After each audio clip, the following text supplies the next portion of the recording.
Assalamualaikum warahmatullahi wabarakatuh. Saya Dada Nur Hamidah, peserta CGP Angkatan 6 dari Kabupaten Tasikmalaya, akan menjelaskan tentang koneksi antar materi refleksi kesimpulan pemikiran Ki Hajar Dewantara.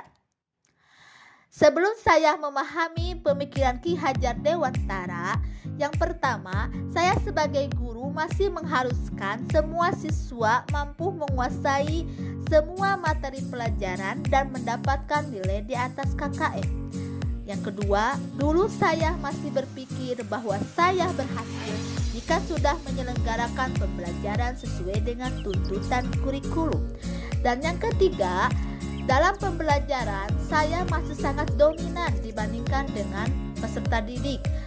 Dan yang keempat, dulu saya masih belum memahami bagaimana karakteristik peserta didik sehingga pembelajaran masih disamaratakan tidak sesuai kodratnya. Setelah saya mempelajari pemikiran Ki Hajar Dewantara tentang pendidikan menuntun sistem AMONG, pendidikan berdasarkan kodrat alam dan zaman, pendidikan merdeka belajar, pendidikan yang berpihak kepada anak, bermain dengan belajar, trilogi pendidikan, dan budi pekerti. Akhirnya saya melakukan pembelajaran pertama sesuai dengan kodrat alam dan zaman, yaitu dengan memberikan ke peserta didik kebebasan untuk tumbuh dan berkembang sesuai dengan kemampuan dan karakternya, serta peserta didik disajikan pembelajaran sesuai dengan abad 21, yaitu menggunakan teknologi. Selain itu, setelah saya mempelajari pemikiran Ki Hajar Dewantara tentang pendidikan merdeka belajar, saya juga menciptakan pembelajaran yang berpusat pada peserta didik dengan memberikan strategi pembelajaran yang menarik sebagai stimulus dalam melaksanakan pembelajaran untuk merangsang kemampuan peserta didik. Selain itu, saya juga memberikan peserta didik kebebasan untuk menyelesaikan tugasnya sesuai dengan pemahaman bakat dan kreativitas masing-masing. Selain itu, setelah saya mempelajari konsep pemikiran Ki Hajar Dewantara tentang pendidikan yang berpihak kepada anak, saya lebih menghargai karakteristik peserta didik serta memberikan apresiasi kepada mereka serta meniadakan punishment.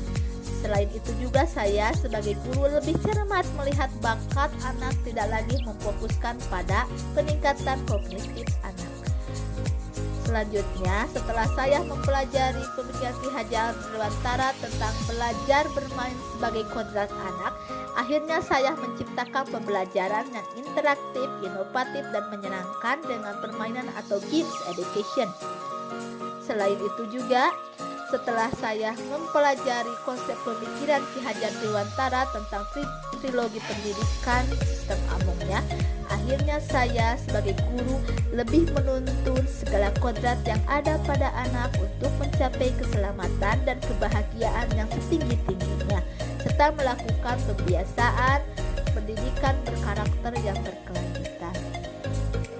Untuk mewujudkan pemikiran Ki Hajar Dewantara di dalam kelas, penerapannya yang pertama, saya berusaha menjadi guru yang menjadi teladan bagi siswa dalam perkataan maupun perbuatan dalam kehidupan sehari-hari.